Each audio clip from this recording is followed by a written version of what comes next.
नमस्कार। वीडियो की संख्या में देखते हैं डेटा प्रतिनिधित्व और संख्या प्रणाली यानी data representation and number system. यह कंप्यूटर नॉलेज पर बेस्ड एक महत्वपूर्ण अंक है और यह अंक अति महत्वपूर्ण साबित होगा आगामी प्रतियोगी परीक्षाओं के दृष्टिकोण से, जिसमें सम्मिलित होगा यूपीपीएससी यानी उत्तर प्रदेश लोक सेवा आयोग द्वारा आयोजित एपीएस भर्ती 2023 यानी एडिशनल प्राइवेट सेक्रेटरी भर्ती 2023 यानी अपर निजी सचिव की जो भर्ती 2023 में जिसका प्रारंभिक चरण का जो एग्जाम है वह 7 जनवरी 2024 को प्रस्तावित है, यानी इसका एग्जाम 7 जनवरी 2024 को होगा। उसमें प्रारंभिक चरण की परीक्षा में 50 नंबर के ऑब्जेक्टिव टाइप के जो प्रश्न होंगे वह कंप्यूटर नॉलेज पर बेस्ड होंगे। साथ ही यह अंक जो है यूपीएससी द्वारा आयोजित बीपीओ यानी ग्राम पंचायत अधिकारी 2023 की मुख्य परीक्षा में भी यह टॉपिक सम्मिलित है। साथ ही यह जो है अन्य प्रतियोगी परीक्षाओं के दृष्टिकोण से भी यह अंक अति महत्वपूर्ण साबित है, क्योंकि पीवाईक्यू बेस्ड जितने भी अंक अपलोड किए जा चुके हैं उसमें ये सारी जानकारियां पूर्व की परीक्षाएं पूछी जा चुकी हैं, इसलिए अंक को देखते हैं। इसमें डेटा प्रतिनिधित्व और संख्या प्रणाली, इसमें हम दो चीज़ों को सीखेंगे। पहला जो होगा डाटा रिप्रेजेंटेशन होगा, दूसरा होगा नंबर सिस्टम होगा। तो इसमें देखते हैं, इससे मुख्य मुख्य बातों को देखते हैं। इसमें डेटा प्रतिनिधित्व कंप्यूटर के अंदर डेटा को संग्रह करने की विधि है, यानी डेटा को संग्रह करने की विधि क्या है, डेटा प्रतिनिधित्व होता है कंप्यूटर के अंदर।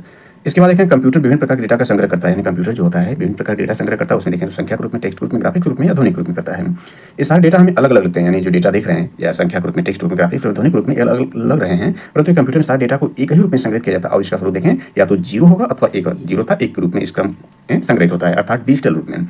कंप्यूटर इस सारी संग्रहित जानकारी का प्रतिनिधित्व करने के लिए सांख्यिक कोड, न्यूमेरिकल कोड का उपयोग करते हैं। अब इसको कुछ और जानकारी के रूप में समझते हैं। तो सामान्यतः हम लोग 0 से 9 का उपयोग कर कोई भी संख्या लिखते हैं, यानी हम जानते हैं कि जो संख्या लिखने की परंपरागत सिस्टम है उसने हम 0 से 9 तक की 10 संख्याओं का उपयोग करते हैं। जैसे 0 हो गया, 1 हो गया, 2 हो गया, 3 हो गया, 4 हो गया, 5 हो गया, 6, 7, 8 और 9, ये 10 जो संख्याएं हैं इनको इनका आधार 10 होता है, यानी इसका डेसिमल नंबर सिस्टम होता है। और 0 से जितनी भी संख्याएं शुरू होंगी वे पूर्ण संख्याएं कहलाएंगे, यानी कंप्लीट नंबर कहलाएंगे। और 0 से स्टार्ट ना हो, अर्थात 1, 2, 3, 4, 5 से लेकर के इनफाइनाइट तक लिखी जाएंगे तो ये प्राकृतिक संख्या नेचुरल नंबर कहलाएंगे। और उसमें 0 को कर लिया जाएगा तो पूर्ण संख्या हो जाएंगे। इसी प्रकार से अन्य संख्याएं भी होती है, हालांकि संख्याओं के बारे में हम चर्चा नहीं करें, कंप्यूटर पर चर्चा करें। कुछ संक्षेप में देख लें संख्याओं के बारे में। तो सम संख्याएं होती हैं, विषम संख्याएं होती है, भाज्य संख्याएं होती है, भाज्य संख्याएं होती है, परिमेय संख्याएं, अपरिमेय संख्याएं, समित संख्याएं, संयुक्त संख्याएं, यानी संख्याएं की संख्या कई होती हैं। तो यहाँ पर हम डेसिमल बेस पर संख्याओं को देखें, यहाँ बेस पर समझने का प्रयास करेंगे। और कंप्यूटर बेस में जो होती है 3 संख्याओं का उपयोग कंप्यूटर बेस में किया जाता है, यानी जो भी संख्याएं हम यहाँ सीखेंगे कंप्यूटर बेस में उसको हम डेसिमल नंबर यानी 0 से 9 तक का प्रयोग करके उनको कन्वर्ट करने का प्रयास करेंगे और सीखने का प्रयास करेंगे। परंतु कंप्यूटर में कोई भी पूरी संख्या 0, 1 द्वारा प्रतिनिधित्व किया जाता है। और इसका आधार देखें तो मतलब इसमें कौन कौन संख्या है, कंप्यूटर प्रयोग होने वाली संख्या पद्धतियां निम्नलिखित हैं। पहला इसमें है द्विआधारी संख्या पद्धति, बाइनरी नंबर सिस्टम है। ये नाम से स्पष्ट है, द्विआधारी का मतलब जिसका आधार 2 लिया जाएगा। यहाँ डेसिमल में आधार क्या था, 10 था, और यहाँ आधार क्या होगा, 2 होगा द्विआधारी में। ऑक्टल संख्या पद्धति, ऑक्टल नंबर सिस्टम, इसका आधार जो होगा 8 होगा। और हेक्साडेसिमल संख्या पद्धति, इसका आधार जो होगा 16 होगा। तो आगे इसमें जो जानकारी सबसे पहले देखते हैं द्विआधारी संख्या पद्धति, यानी द्विआधारी बाइनरी नंबर सिस्टम, इसको देखते हैं। कंप्यूटर गणना के लिए केवल 2 संख्याएं 0 तथा 1 का उपयोग करता है। जो कंप्यूटर की परिपथ में प्रवाहित हो रही विद्युत धारा की आन यानी एक जो होगा आन होगा तथा आप 0 दो स्थितियों का संकेतात्मक मान है। जब परिपथ में धारा प्रवाहित होती है उसका संकेतात्मक मान जो होगा 1 होगा, अन्यथा 0 होता है। इन 0 तथा 1, इसमें ध्यान देना है कि इन 0 तथा 1 को बाइनरी संख्या कहते हैं, यानी इसमें जो 0 तथा 1 होगा वो बाइनरी संख्या को निरूपित करेगा। ये बाइनरी संख्या इंपॉर्टेंट हो जाता है कि 0 तथा 1 को क्या कहेंगे, बाइनरी संख्या। एक बाइनरी संख्या को बिट कहते हैं, यानी एक बाइनरी संख्या क्या होगी, बिट होगी। जैसा कि हम जानते हैं कि बिट जो है यह कंप्यूटर मेमोरी की सबसे छोटी इकाई है। एक बाइनरी संख्या को हमने क्या कहा, बिट कहा। और बिट क्या है, यह कंप्यूटर मेमोरी की सबसे छोटी इकाई। एक बिट का केवल एक ही मान होता है, यानी एक बिट में केवल एक ही मान होगा, या तो 0 होगा या 1 होगा। और 0 को हमने क्या कहा, बाइनरी संख्या कहा। इस संख्या पद्धति का उपयोग कंप्यूटर डेटा संग्रह या गणना करने के लिए होता है। और एक जानकारी के लिए इसमें कर लें, अभी हम देखा कि जो बाइनरी संख्या है, बाइनरी संख्या को हमने बिट कहा। और बिट जो होता है कंप्यूटर में सबसे छोटी इकाई है। और 8 बिट को मिला दिया जाए, यानी 8 बिट को मिला दिया जाएगा तो बाइट हो जाएगा, यानी 8 बिट का समूह जो होगा वो डेटा को बाइट में मापा जाता है। यानी इस तरह से मेमोरियाँ होती हैं, इसके बारे में हम डिटेल्स आगे देखेंगे, जिसमें हम जानते हैं कि 8 बिट्स 1 बाइट का होता है। और 1024 जो आपका बाइट है वो 1 किलोबाइट यानी 1 KB का होता है। और 1024 किलोबाइट्स 1 मेगाबाइट का होता है, यानी 1 MB का होता है। ये सारी जानकारियाँ इसी पार्ट में आगे हम देखेंगे। यहाँ पर जितनी जानकारी उतनी ही चर्चा कर लेते हैं। तो यहाँ पर चित्र में दिखाया गया, यहाँ पर देखते हैं। तो इसमें जो है आपका आन है और आप है, यानी बल्ब जल रहा है, यानी आन की स्थिति में, यानी यहाँ पर जो परिपथ पूर्ण रूप से अर्थात 1 है। और आप में यहाँ पर जो स्पेस है अर्थात यहाँ एयर है, यानी रेजिस्टेंस है, अर्थात यह बल्ब जो आप है, बल्ब नहीं चल रहा है। यहाँ पर धारा के बारे में थोड़ी जानकारी को देख लेते हैं। तो धारा बहने का जो क्रम होता है हम जानते हैं कि प्लस और माइनस। धारा जो होती है वो प्लस से माइनस तरफ बहती है और इलेक्ट्रॉन्स का उल्टा होता है, यानी इलेक्ट्रॉन जो होता है वो ऋण से धन की तरफ बहता है। यानी जो प्लस जो पोल इसका है यह उच्च विभव होता है और जो माइनस है वो निम्न विभव होता है। धारा जो होता है हमेशा उच्च विभव से निम्न विभव तरफ होता है और इलेक्ट्रॉन जो है निम्न विभव से उच्च विभव। एक परपेट बनना आवश्यक है, अर्थात ये परपेट जब नहीं बनेगा तब तक धारा का प्रवाह नहीं होगा। ये तो विद्युत धारा के रूप में है और धाराएं दो प्रकार की होती है, डायरेक्ट करंट होती है, एसी करंट होती है, यानी अल्टरनेटिव करंट होती है। तो ये विद्युत परिपथ के अंतर्गत जो है यह इलेक्ट्रिक के बारे में जानकारी कुछ एक्स्ट्रा रूप में दे दी, जो कि बल्ब के रूप में इस रूप में है। इसको देखते हैं चित्र के साथ हम देख सकते हैं कंप्यूटर दोनों संख्याओं का उपयोग कर कैसे कार्य करता है। दशमलव प्रणाली में अंकों का आधार 10 है, प्रत्येक अंक अलग अलग स्थान है, उससे हम उसका स्थानीय मान कहते हैं। जैसे हम यहाँ देखें तो 0 से 9 तक जो अंक कुल मिलाकर 10 अंक हैं, इसका आधार जो 10 है, प्रत्येक संख्या का आंकिक मान तो नहीं होगा कि अर्थात अंक जो होगी उसके मान जिस स्थान पर भी होगा, यानी वो किसी भी स्थान पर है उसका अंक मान नहीं बदलने वाला है, लेकिन स्थानीय मान जो होगा उसके आधार के हिसाब से बदल जाएगा। जिस स्थान पर होगा उसका स्थानीय मान उसी के अनुसार से चेंज हो जाएगा। जैसे कहने का सही हुआ कि अब हम मेरी संख्याओं को लिखते हैं, इकाई, दहाई, सैकड़ा, हजार, 10,000, लाख, 10 लाख इत्यादि जितने भी लिखें, करोड़, 10 अरब, 10 करोड़, अरब, खरब, जहाँ भी कर लें, ये एक के स्थान पर है। इसको देखें, 1 होगा, 2 होगा, 3 होगा, 4 होगा, 5 होगा, 6 होगा। तो इनका बेस 10 लिखना है। सॉरी, ये 0 के स्थान से हम यहाँ करते हैं, यानी यहाँ 0 के स्थान से इकाई 0 होगा, या 1 होगा, 2 होगा, 3 होगा, 4 होगा और 5 होगा। तो बेस यहाँ ऐसे ही बदलेगा, 10 पर 0 घात होगी अर्थात 1 होगा, 10 पर 1 की घात होगी अर्थात 10 होगा, 10 पर 2 घात 100 होगा, 10 पर 3 घात होगी, 10 पर 4 की घात होगी, 10 पर 5 की घात हो जाएगी। ऐसे इन सबों का स्थानीय मान होगा और इसका आधार 10 है। आगे इसको और डिटेल में समझते हैं, देखते हैं ये संख्या। जैसे अभी हमने एग्जाम्पल दिया, उस एग्जाम्पल को इसने समझाने का प्रयास किया इसमें भी। तो देखते हैं, जैसे संख्या 17 में 1 का स्थानीय मान 10 या 7 का स्थानीय मान 1 है, अर्थात इसको 1 गुणे 10 प्लस 7 गुणे 1 अर्थात 17। इस तरह बाइनरी प्रणाली में स्थानीय मान 2 पर आधारित, इसी तरह बाइनरी प्रणाली में स्थानीय मान 2 पर आधारित होता है। 17 को समझाने का प्रयास किया। इसको और रूप में देखें, 17 का स्थानीय मान देखें तो ये जो 7 इकाई के स्थान पर है, यानी जो इसमें 17 है, यानी 17 में 7 जो इकाई के स्थान पर, दाई के स्थान पर 1 है। यदि इसका आंकिक मान देखें तो इसका आंकिक मान क्या होगा, 7 होगा, चाहे किसी भी स्थान पर 7 ही रहेगा। इसका आंकिक मान क्या है, 1 है। लेकिन इसका स्थानीय मान देखें तो यह स्थान किस स्थान पर है, ये 0 वाले स्थान पर है और 1 स्थान पर है। बेस इसका क्या है, क्योंकि डेसिमल नंबर सिस्टम है तो यहाँ पर हम कहेंगे 10/0 और यहाँ कहेंगे 10/1। तो ये आपका कितना हो जाएगा, 1 हो जाएगा। इसका स्थानीय मान क्या हुआ, 1 हुआ, इसका स्थानीय मान 10 हुआ।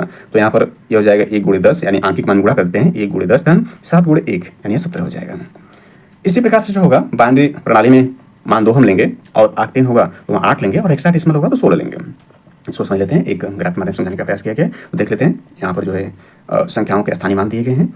संख्याओं के स्थानीय मान है, इसमें अंक पद्धतियाँ जो है, जिन अंक पद्धतियों की हम चर्चा कर रहे हैं उसमें अंक पद्धतियाँ जो जितनी अंक पद्धतियाँ हैं, यानी कुल मिलाकर 4 हैं। तो यहाँ दिया गया है दशमलव है जिसका बेस 10 हम लेंगे, और ये देखें तो ये आपका जो है द्विधारी जिसका बेस 2 होगा, ऑक्टेन जिसका बेस 8 होगा और हेक्साडेसिमल जिसका बेस हम 16 लेकर चलेंगे। तो ये बहुत ही सिंपल है, बहुत ज़्यादा इसमें एक्सप्लेन करने की आवश्यकता नहीं, इसको साधारण तौर पर समझा जा सकता है। जैसे दशमलव है, यहाँ से हम इकाई से स्टार्ट करते हैं, इकाई यहाँ पर हो जाएगा ये, इससे 3 स्थान आगे का हम ले रहे हैं, यानी दहाई, सैकड़ा, हजार, इससे 3 स्थान पीछे का मान हम ले रहे हैं। तो यहाँ इकाई है। यहाँ पर एक घातांक के रूल्स को भी समझ लेते हैं थोड़ा सा संक्षेप में। घातांक का जो नियम होता है उसको समझ लेते हैं कि आधार यदि सेम हो, आधार सेम हो और घातांकों यानी आधार सेम हो तो यदि संख्याओं का आपस में गुणा कर दिया जाए तो उनके घातांक आपस में जोड़ दिए जाते हैं। यानी ए पावर m इंटू ए पावर n हो तो ये जुड़ जाएगा, ए पावर m प्लस n हो जाएगा। और आधार सेम हो तो दो संख्याओं का यदि भाग कर दिया जाए तो घातांक आपस में घट जाते हैं। और तीसरा यह बनता है कि यदि किसी घात का भी घात कर दिया जाए इस रूप में तो जो होता है घातांक आपस में गुणा कर दिया जाता है, यानी mn हो जाएगा। और यदि यह रहे केवल ऐसे कर दिया जाए ए पावर, यानी इसको ऐसे कर दिया जाए ए पावर m पावर n कर दिया जाए, पावर एल केवल यम का किया जाएगा तो इसमें गुणा नहीं होगा, अर्थात यम का यहाँ घात हो जाएगा, यम का n बार गुणा हो जाएगा। इन दोनों में अंतर है। यदि कोष्टक बनाकर न किया जाए, यानी होल का जैसे पावर n न किया जाए, केवल घात का m पावर किया जाए तो यम का ही n बार गुणा होगा। ये थोड़ा सा ध्यान देना है।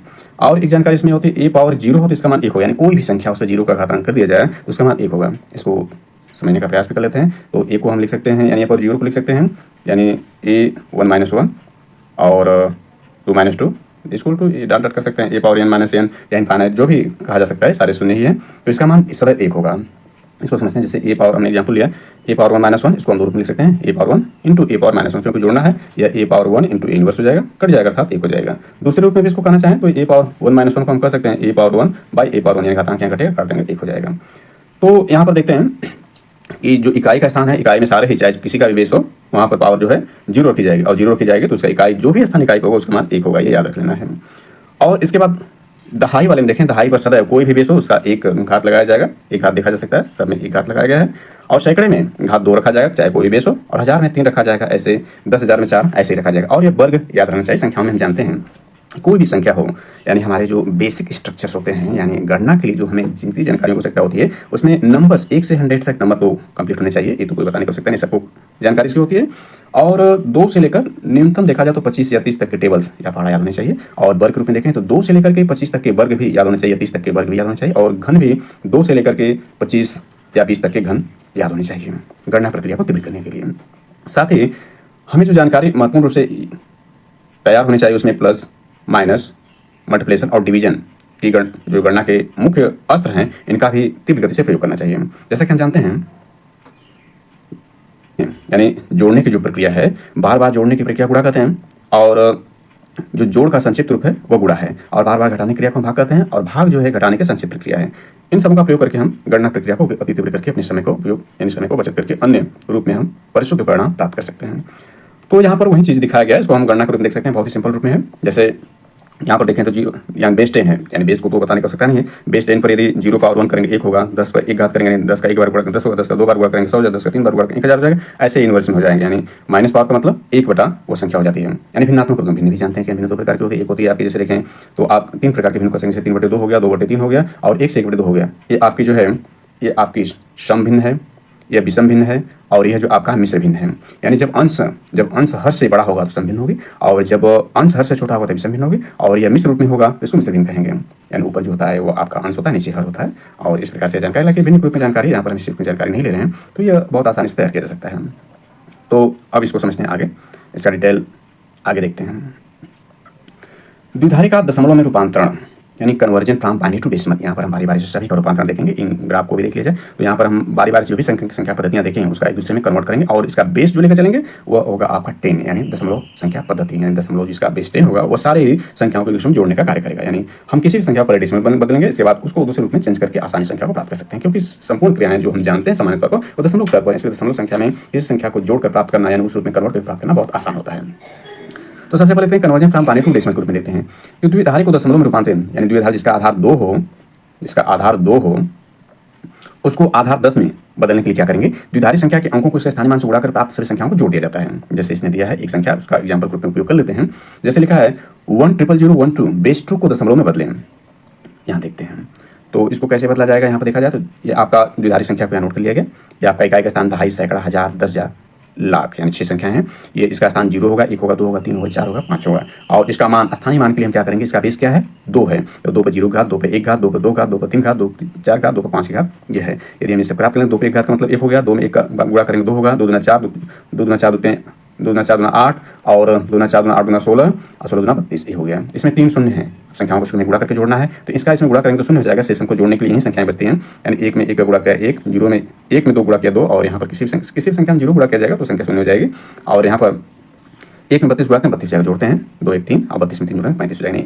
अतः 1000012 बेस 2 इक्वल टू जाएगा 35 बेस 10। अब दूसरे रूप में इसको देखते हैं, दशमलव का द्विधारी में रूपांतरण। यहाँ पर गणना की कुछ और प्रक्रिया को सिंपल में समझ लेते हैं। जैसे कि हमने कहा यहाँ पर कि किसी भी संख्या में 0 गुणा किया जाएगा तो शून्य हो जाएगा। तो हम जानते हैं कि जोड़ की प्रक्रिया में जैसे शून्य में शून्य जोड़ा जाएगा, शून्य हो जाएगा, और शून्य में से शून्य में घटाएंगे तो ये शून्य हो जाएगा। और ये आपका गुणा करना है, 0 में 0 गुणा करेंगे या किसी भी संख्या में 0 गुणा करेंगे तो आपका क्या हो जाएगा, शून्य हो जाएगा। भाग की प्रक्रिया में शून्य को शून्य भाग करेंगे, शून्य हो जाएगा। तो हालांकि इसमें कई अपवाद भी हैं, विवाद भी हैं शून्य को लेकर, क्योंकि एक मैजिक नंबर है। तो यहाँ पर जैसे हम जानते हैं कि चिन्हों की प्रकृति में जैसे जोड़ है, यानी ऐसे हम कर लें, कुछ इंपॉर्टेंट जानकारी को देख लें। माइनस हो, कोष्टक में भी माइनस हो तो ये प्लस हो जाता है, और ये माइनस हो कोष्टक में प्लस हो तो भी ये माइनस हो जाता है। और प्लस के केस में होगा तो प्लस के केस में वो प्लस ही रहेगा, इसको बदलना जहाँ बदलेगा उसी पर हम चर्चा कर लेते हैं। माइनस है, माइनस से गुणा कर देंगे तो ये प्लस हो जाएगा। इसके अलावा यदि हम देखें माइनस है, इसमें हम प्लस का गुणा कर देते हैं तो ये माइनस हो जाएगा। भाग की प्रक्रिया में भी ऐसे हम कर सकते हैं, माइनस में माइनस की भाग करेंगे तो ये प्लस हो जाएगा, माइनस में प्लस की भाग करेंगे तो ये माइनस ही रहेगा, और प्लस में भाग करने से कुछ बदलाव नहीं होता है, इसलिए बदलाव जहाँ पता उसकी हमने चर्चा कर लिया। अब देखते हैं दशमलव का द्विधारी में रूपांतरण, यानी जिसका बेस 10 होगा उसको बेस 2 में कैसे चेंज करेंगे। दशमलव को द्विधारी संख्या में रूपांतरित करने के लिए दशमलव संख्या को 2 द्वारा विभाजित करते हैं। वहाँ हमने क्या किया था, उसके स्थानीय मान के रूप में संख्याओं को प्राप्त करके उस मान को हमने गुणा करके जोड़ दिया था, और यहाँ का क्या करना है, दशमलव संख्या को 2 से विभाजित करना है, फिर उसके भागफल को 2 द्वारा पुनः तब तक विभाजित करते हैं जब तक कि भागफल 1 या 0 न हो जाए, अर्थात उसका जो भागफल है वह 2 से छोटा न हो जाए। 2 छोटा कौन सा है, 1 होगा या 0 होगा। जैसा कि हम जानते हैं 2 1 जो है यह सबसे छोटी अभाज्य संख्या है। अभाज्य संख्या क्या होती है, अभाज्य संख्याएं वी संख्या होती हैं जो केवल खुद से अथवा 1 से कटने अभाज्य संख्या होती है, और 2 जो सम संख्या भी है, यानी 2 एक सम संख्या भी है और सबसे छोटी अभाज्य संख्या भी है। और ऐड कर लेते हैं कुछ जानकारी को, तो इसमें देखते हैं यह जानकारी जो भाग के रूप में उसको समझ लेते हैं। तो जैसे भाग की जो परंपरागत विधि है, हम जानते हैं कि यह भाजक होता है जिसको हम भाग देते हैं, और ये भाज्य अंदर होता है, अंदर जो होता है भाज्य लिखा जाता है, और भाजक जिससे हम भाग करते हैं, ऊपर जो होता है भागफल होता है, नीचे शेषफल होता है। और इस भाज्य को प्राप्त करने का नियम हम जानते हैं कि भाज्य बराबर जो होता है, यानी भाज्य बराबर प्राप्त करते हैं, भाज्य बराबर होता है भाजक गुणे भागफल धन शेषफल जोड़ देंगे तो हमें जो होता है वो भाज्य प्राप्त हो जाता है, जिसको हम विभाजित करते हैं। जैसे यदि हम कर दें यहाँ पर आपका सपोज कर लीजिए 35/7 कर देते हैं, यानी 35 का जो 7 हिस्सा करेंगे तो ये 5 हो जाएगा। यानी कि इसमें जो आपका यह है, यानी ऐसे हम कर सकते हैं 35 क्या इसमें है, वो आपका भाज्य है, 7 क्या है भाजक है, और 5 क्या हुआ भागफल हुआ, और इसका जो 5 7 35, 5 पर गया 0 से इसमें जो है 0 जो है इसमें इसका शेषफल हो गया। यदि प्राप्त करना होगा तो हम क्या करें, 7 में 5 गुणा कर देंगे, 5 गुणे 7 धन 0 जोड़ देंगे तो 35 हमें भाज्य प्राप्त हो जाएगा। एक साधारण एग्जाम्पल को समझने का प्रयास किया। अब 35 को हम देखते हैं, 35 जो है द्विधारी संख्या में इसको बदलना है। अभी हमने क्या किया था, द्विधारी संख्या को बदला था डेसिमल में, यानी यही संख्या हमने लिया था 10001/2 को 35/10 को हमने बदला था। अब 35/10 को हम द्विधारी संख्या बदलने का यहाँ प्रयास करेंगे, इसको सीखेंगे। तो सामान्य तौर पर यदि हमें 35 में भाग करना हो 2 को, तो हम कैसे भाग करते हैं, या करेंगे तो 2 एकम 2, 2 बार गया, इससे शेष 1 बचा, 5 को उतार लिए, 2 से 14, यानी 2 से 14 शेष 1 बचा।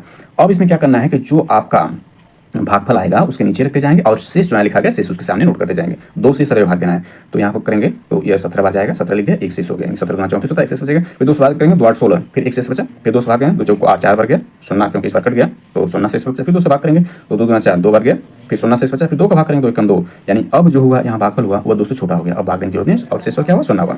अब इसको क्या करते नीचे से पढ़ते हैं, लेकिन इस भागफल को लेकर पढ़ते हैं। सबसे नीचे जो होगा, सबसे निचला जो भागफल होगा या तो 0 होगा या तो 1 होगा, इसको लेकर ऊपर तक पढ़ेंगे। अर्थात नीचे से पढ़ते हैं क्या लिखते हैं, तो ये आपका हो जाएगा, इसको देखेंगे दशमलव के बाद इसमें देखें वाली संख्या को द्विधारी बदलने के लिए 2 से लगातार गुणा करते हैं। इसमें पहले इसको समझ लेते हैं, ये दूसरा नियम रूल्स हो गया। तो यहाँ नीचे से पढ़ेंगे तो ये आपका हो जाएगा 1000011, यानी बेस 2 हो जाएगा। 35 को हमने क्या किया, 35/10 इक्वल टू हमने बदला तो 1000012 हमें प्राप्त हुआ। और अभी मैं ऊपर जो बदला था 1000012 बेस 2 को बदला था तो 35/10 के रूप में प्राप्त हुआ। तो इस प्रकार से हम देखें दोनों के एक्सप्रेशन कन्वर्ट कर लिए। इसमें देखते हैं तो आगे जो होगा यह दूसरा रूल्स हो जाएगा। अब यहाँ पर जो है दशमलव के बाद वाले संख्या द्विधारी में बदलने के लिए 2 से लगातार गुणा करते हैं, इसके पूर्णांक इंटीजर्स वहाँ को अलग लिखते जाते हैं। जैसे हम जानते हैं कोई भी संख्या हो 1.5 जैसे एग्जाम्पल है, तो इसमें जो पूर्णांक 1 है और पूर्णांक जो 10 है, सॉरी 5 है, यानी 1.5 जो 1.5 लिखा गया, इसमें 1 जो है पूर्णांक है और 0.5 जो अपूर्णांक है। तो कर रहा है पूर्णांक को अलग लिखते जाते हैं। जैसे एक एग्जाम्पल में लिखें, जैसे इसको द्विधारी में बदलना, उदाहरण 0.6875 ऑन बेस 10 को द्विधारी संख्या में बेस 2 में बदलना है। तो हमने क्या किया, सबसे पहले 2 से गुणा करेंगे, हम 2 से गुणा करेंगे, 5 गुना 10, 7 गुना 14 15, 8 गुना 16 17, 3 गुना 14 12 13, यानी 1 हो जाएगा। एक इसमें पूर्णांक हुआ क्योंकि दशमलव 4 स्थान पर लगाना है, 4 स्थान पर गया, एक पूर्णांक 1 को हमने यहाँ लिख लिया। अब इसको 2 गुणा करते हैं तो 0 5 गुना 10 7 गुना 14 15, 3 गुना 6 7, यानी इसमें 0 इतना होगा, यानी पूर्णांक इसमें 0 होगा। पुनः 2 गुणा करेंगे 75 गुना 150, यानी 1 यहाँ हो जाएगा, पूर्णांक पुनः 1 हुआ। फिर 2 गुणा करेंगे तो 5000 या 5 गुणे 2 करेंगे तो 10 हो जाएगा, यानी इसमें पूर्णांक 1 हो गया। अब ये 0 हो गया, तो 0 में किसी भी संख्या गुणा करते जाएंगे 0 होता जाएगा, इसलिए अब गुणा करने की आवश्यकता नहीं पड़ेगी।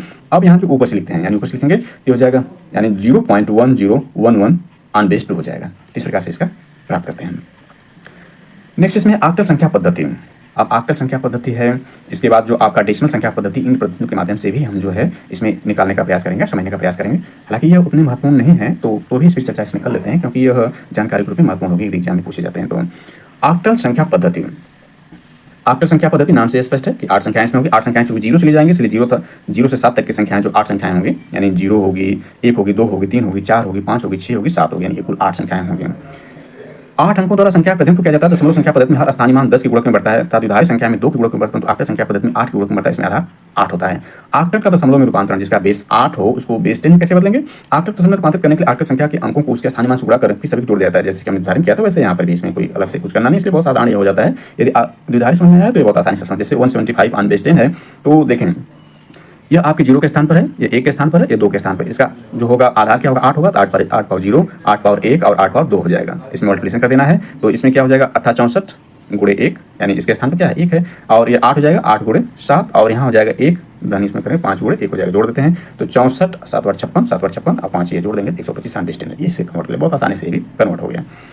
आगे देखते हैं तो इसमें दशमलव का आकलन में रूपांतरण, ये भी बहुत आसान है। इसमें दशमलव को आकलन रूपांतरित करने के लिए दशमलव को 8 के द्वारा तब तक भाग किया जब तक कि भागफल 8 से कम हो जाए। 8 से कम का मतलब वही 0 हो जाए, 1 हो जाए, 2 हो जाए, 3 हो जाए, 4 हो जाए, 5 हो जाए, 6 हो जाए, 7 हो जाए, ये संख्या आ जाएगी। जब तक नहीं तब तक हमें भाग करना। जैसे कोई संख्या 85 है, वो आकलन बदलना 385 है, गलत यहाँ प्रिंट हो गया 385, क्योंकि नीचे 385 लिखा है। 8 से भाग करते हैं तो 8 चौको 32, 6 65 18 64, यानी इसमें देखिए 48 बार भाग गई और शेष क्या बचा 1 बचा। पुनः 8 से भाग करेंगे, 8 से 48 6 बार गया।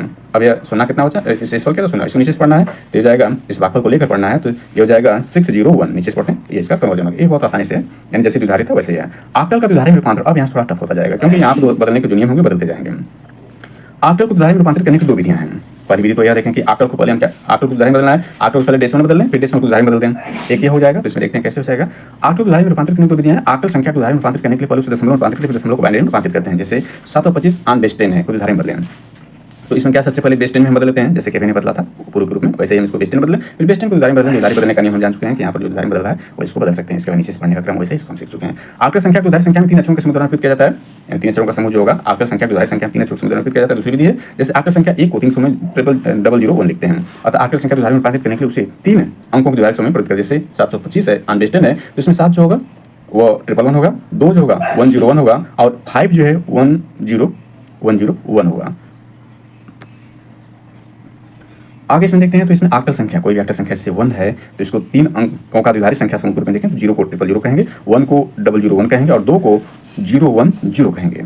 इसके बाद देखते हैं यहाँ पर जो आपका है इसी प्रकार से जो 7 समूह, क्योंकि आक्टल संख्या में जो महत्वपूर्ण रूप से 7 संख्याओं को 3 को ये लिखा जाएगा, 4 को लिखा जाएगा, 5 को लिखा जाएगा, 6 को या 7 को, क्योंकि यही 7 संख्याओं का उपयोग आक्टल में प्रयोग किया जाएगा। और हमें याद है तो 3 समूह बनकर आसानी से किया जा सकता है। जैसे एग्जाम्पल ग्रुप में ये संख्या लिया गया है, 3 समूह बना लेते हैं। ये 3 का ये समूह, 3 का ये समूह, 3 का ये समूह है। तो ये जो 3 जो ये आपका है 5 है, अभी हमने देखा कि ये 5 है, यानी इसको देख सकते हैं कि ये 5 है, 5 का यह मान है। उसी प्रकार से देखा जाए तो यह आपका जो होगा 2 का मान है और 7 का मान है। तो बहुत आसानी से इसको हम इसमें मतलब केवल संख्याएं याद करके भी इसको हम कन्वर्ट कर सकते हैं। दूसरी विधि में उदाहरण को आक्टल में रूपांतरित करने के लिए उदाहरण संख्या को पहले दशमलव में रूपांतरित करते हैं, फिर उसे आक्टल संख्या में रूपांतरित किया जाता है। जैसे आपका यहाँ देखा जाए, इसी एग्जाम्पल को मैं लिया है को आक्टल में बदलें, तो सबसे पहले इसको हम क्या करेंगे आक्टल में बदलने के लिए, यानी ये द्विधारी इसको आक्टल में बदलने के लिए क्या करेंगे, यानी बेस 8 इसको ले लेते हैं। बेस 8 के रूप में हमने क्या किया, सबसे पहले जो इसको हमने क्या किया, यानी ये जो द्विधारी है इसको डेसिमल में चेंज कर लिया, ये डेसिमल में बेस 10 में। अब बेस 10 हो गया तो बहुत आसानी से उसको आक्टल में बदल सकते हैं, इसको हम बदलना सीख चुके हैं।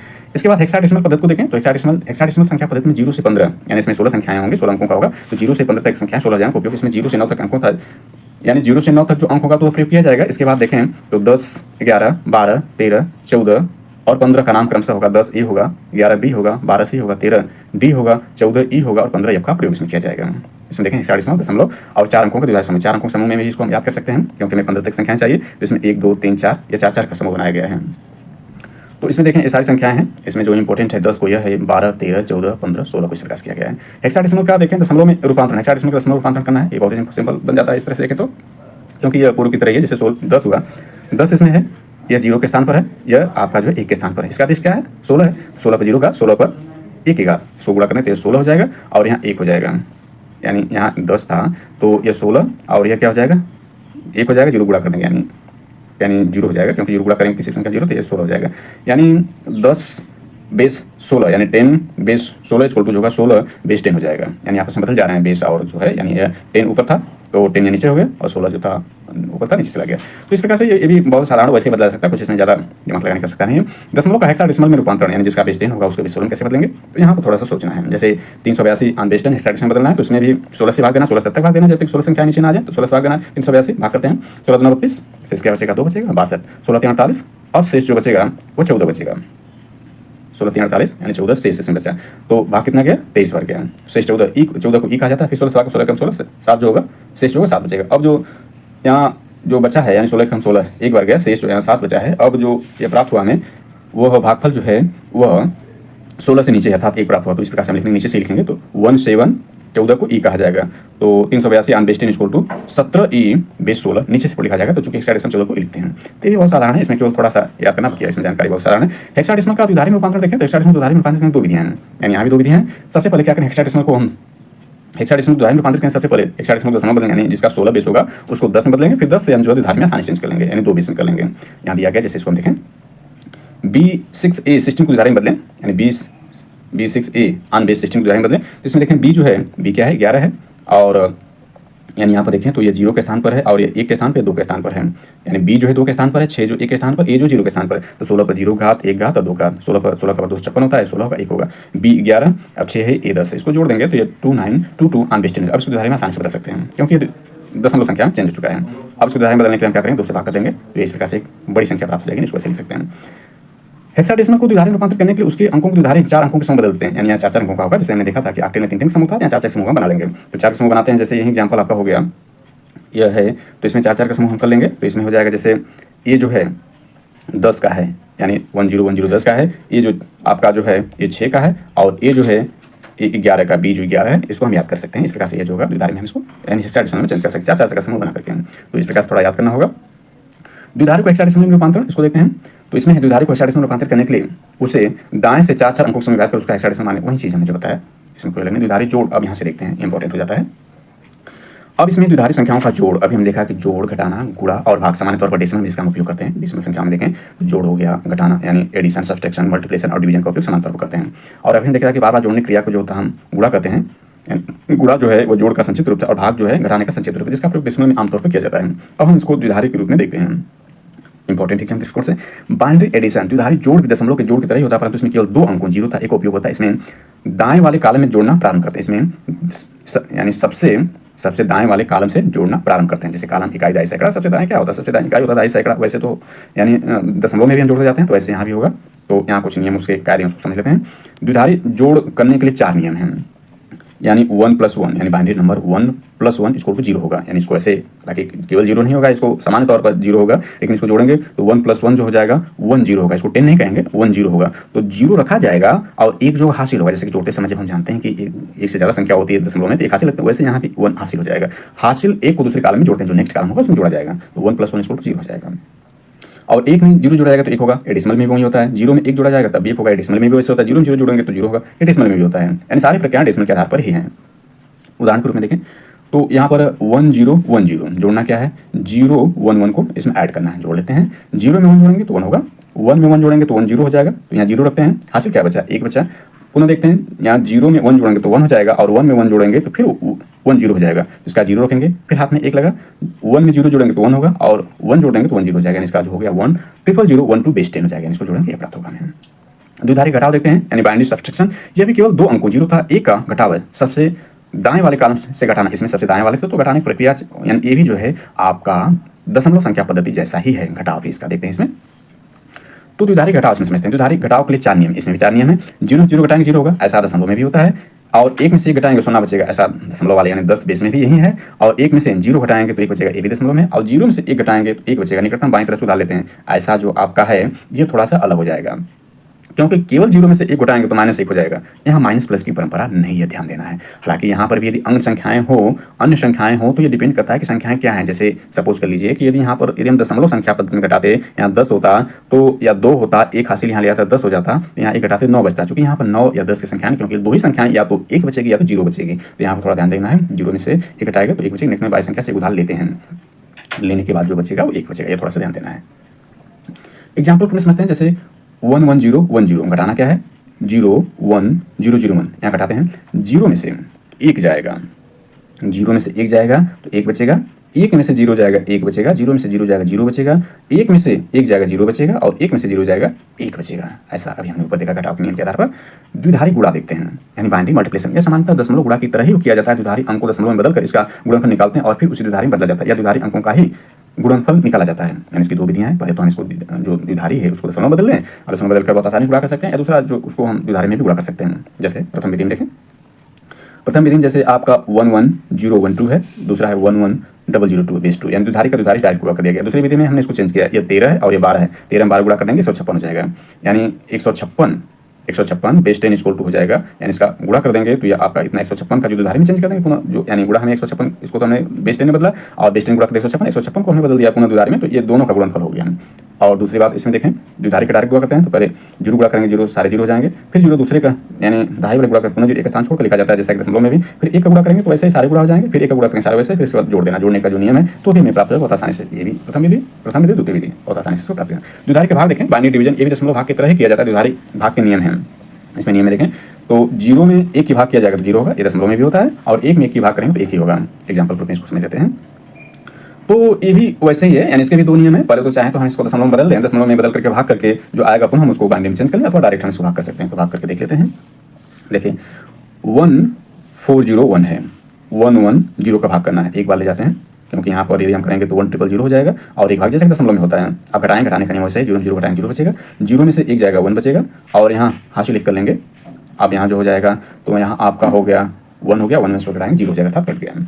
पुनः भाग करेंगे एक बार जाएगा, तो यहाँ पर इसको 1 में से, क्योंकि यहाँ घटाने की परंपरा है जैसा कि दशमलव में, तो वैसे ही यहाँ घटाएंगे तो यहाँ 1 बचेगा, यहाँ घटाएंगे तो यहाँ आपका हो जाएगा 0 में से 1 जाएगा 1 बचेगा, और यहाँ घटा देंगे कट जाएगा 100। पुनः इसको हम भाग कर देंगे तो ये जो है पुनः एक बार चला जाएगा, यानी दशमलव के रूप में जो है 1 शून्य हमने ऊपर लिया, जैसे कि दशमलव के साधारण भाग के रूप में हम करते हैं, साधारण भाग के रूप में यहाँ भी भाग है, यानी यहाँ पर काटने के बाद आपका बचा क्या था, यानी बचा था आपका यहाँ 0 बचा था और यहाँ 1 बचा था, और 0 1 को हमने उतारा है, दो संख्याओं को उतारा तो यहाँ शून्य बढ़ गया, जैसा कि एक संख्या उतारने पर समांतर भाग का दो संख्या उतारने शून्य दशमलव बढ़ता है, यहाँ शून्य हो गया, फिर एक बार भाग गया, यानी अब यहाँ चूंकि दशमलव हमने उतारा है, फिर एक बार भाग गया तो यहाँ पर यानी एक बार और भाग आने के बाद कट गया, तो इसका ये मान हो गया, यानी इसको भाग करेंगे तो 101.1/2 होगा।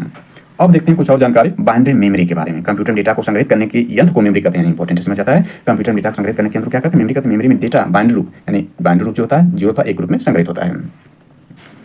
आगे इसमें देखते हैं तो महत्वपूर्ण जानकारी रूप में यह है कि बिट, सबसे पहले बिट इसमें समझ लेते हैं। बिट यह कंप्यूटर मेमोरी की सबसे छोटी इकाई है। एक बिट का केवल एक ही मान, यानी एक बिट का केवल एक ही मान होता है, या तो 0 होगा तो 1 होगा। निबल यह 4 बिट का समूह होता है। बाइट यह 8 बिट का समूह है। डेटा को बाइट में मापा जाता है। किसी भी अक्षर, चिन्ह या स्पेस के लिए कम से कम 1 बाइट स्थान की आवश्यकता होती है, 1 बाइट स्थान की आवश्यकता होती है। शब्द, वर्ड देखें, यह शब्द जो आपका है, शब्द को समझ लेते हैं। शब्द जो है यह बिट्स का समूह है। शब्द जो होता है यह बिट्स का समूह है। कंप्यूटर जिसे एक इकाई की तरह व्यवहार करता है, शब्द की लंबाई विभिन्न मशीनों के अनुसार बदलता रहता है। आगे देखें तो मेमोरी है, इसमें मेजरमेंट के रूप में देखें। मेमोरी मेजरमेंट 4 बिट्स से एक निबल बनता है और 8 बिट्स से 1 बाइट बनता है, और 1024 बाइट्स 1 किलोबाइट यानी 1 केबी बनता है। 1024 किलोबाइट्स यानी केबी जो है 1 मेगाबाइट यानी एमबी बनता है। 1024 मेगाबाइट से 1 गीगाबाइट यानी जीबी बनता है, और 1024 गीगाबाइट यानी जीबी से 1 टेराबाइट बनता है। कंप्यूटर कोड्स देखें तो कंप्यूटर में कैरेक्टर जैसे अल्फाबेट, इसमें इंपॉर्टेंट है, कंप्यूटर में जैसे कैरेक्टर जैसे अल्फाबेट, संख्या या कोई चिन्ह बिट्स के समूह में स्टोर किया जाता है, जो किसी विशेष द्विधारी पैटर्न पर आधारित होता है। ये विशेष द्विधारी पैटर्न भिन्न प्रकार के होते हैं, इसे कंप्यूटर कोड्स कहते हैं। और इसमें देखें तो कंप्यूटर कोडिंग सिस्टम विभिन्न प्रकार के होते हैं, यानी इसमें जो है BCD यानी बाइनरी कोडेड डेसिमल, इसे पैकेट दशमलव भी कहते हैं। इसमें दशमलव संख्या के प्रत्येक अंक को द्विधारी के 4 अंकों के समय प्रस्तुत कर दिया जाता है। इसमें देखें तो BCD टेबल है, दशमलव और BCD है, यानी दशमलव संख्या जो है आपका 0 से 9 तक की संख्याएं होंगी, और BCD यानी बाइनरी कोडेड डेसिमल है, यानी इसमें जो चेंज करने, यानी इसको चेंज करके हम सीख चुके हैं, इसलिए यहाँ सीखें या डायरेक्ट इस रूप में भी याद कर सकते हैं इसको। ऑक्सी कोड देखें, ASCII कोड होगा। यह American standard code for information interchange का संक्षिप्त नाम है। ASCII सिस्टम एक कैरेक्टर को 7 बिट्स में निरूपित करते हैं था। 128 कैरेक्टर निरूपित किए जा सकते हैं, परंतु ASCII टेबल में कुल कैरेक्टर की संख्या 256, 0 to 255 है। 0 से 31 को ASCII कंट्रोल कैरेक्टर था, 32 to 127 को ASCII प्रिंटेबल कैरेक्टर कहते हैं, 128 से 255 को एक्सटेंडेबल ASCII कोड कहते हैं। आगे इसमें देखें तो एब्सिडिक कोड होता है, यानी EBCDIC, यह extended binary coded decimal interchange code का संक्षिप्त है। इस सिस्टम में एक कैरेक्टर को 8 बिट्स निरूपित करते हैं। ऑक्सी था एल्फाबेटिक सबसे ज्यादा प्रयोग किया जाने वाला कोडिंग सिस्टम है। लॉजिक गेट के रूप में देखते हैं तो सभी डिजिटल सिस्टम, यानी इसमें इंपॉर्टेंट, सभी डिजिटल सिस्टम केवल 3 आधारभूत गेट से बने होते हैं। ये तीनों क्रमशः and gate, or gate, not gate. एक गेट इलेक्ट्रॉनिक सर्किट जहां एक या एक से अधिक इनपुट डालकर आउटपुट प्राप्त कर सकते हैं। अब इसमें देखते हैं बारी बारी से एंड गेट की सर्किट को इस प्रकार दर्शाया गया है। एंड गेट है, एंड गेट का सर्किट है, एंड गेट है, और इसका सर्किट इस प्रकार दिखाया गया है। AB यानी C, A स्विच है, B स्विच है, C स्विच है। इसमें देखें तो ऑफ 0 है, ऑफ इसमें 0, ऑफ 0 है, ऑफ 0 है, इसमें ऑन 1 हो जाएगा, इसमें ऑफ 0 है, ऑन 1 है, ऑफ 0 है, ऑफ 0, ऑन 1 है, ऑफ ऑन 1 है, ऑन 1 इसमें है। अर्थात C = A*B। आर गेट देखें, आर गेट की सर्किट इस प्रकार दर्शाया गया है, यहाँ दिखाया गया इस प्रकार से, और इसका होता है C = A+B। नॉट गेट की सर्किट इस प्रकार दर्शाया गया है, इस प्रकार से देख सकते हैं, और इसमें होता है अर्थात B = A बार होता है। तीनों को ज्यादा नेगेटिव बनाए जाते हैं, यहाँ दिखाया जा सकता है। जानकारी ग्रुप में कुछ एक्स्ट्रा जानकारी दी गई है।